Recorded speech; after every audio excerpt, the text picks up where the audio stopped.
years after what has proved to be a fateful decision to switch Flint's water supply from Detroit to the Flint River.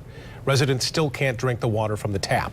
Today, 24-hour News 8 political reporter Rick Albin was in Lansing tracking new developments in the state's response to this, Rick. They're continuing to try to figure out how to do that, and today it was a foregone conclusion that the Appropriations Committee would move the $30 million bill to help pay water bills for people who were forced to pay for contaminated water.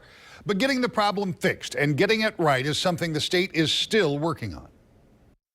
Passed out unanimously today in committee. We look forward to that bill being on the House floor tomorrow. We'll pass it out tomorrow. But the version the House will pass is different than the one from the Senate. The House wants to more closely track that money for water bill credits and amended the original. The Senate will likely take up the bill Tuesday. Meanwhile, in Flint, the governor announced a local company familiar with the city's water system will take on the task of studying the infrastructure. So there's a series of steps that will be part of this infrastructure study. Some of those steps include updating a reliability study. 30 service lines will be replaced and mapping the rest of the water lines in the city to find out the composition of some 10,000 lines. It will take some time, Snyder says. So this is an important step. Their timeline's roughly a month to do this over the next month, and then to do a long-term asset plan over the next 3 months. The ultimate goal, says Snyder, is to replace the lead lines in the city. To that end, I asked the Appropriations Committee chairman if there was more emergency money heading to Flint.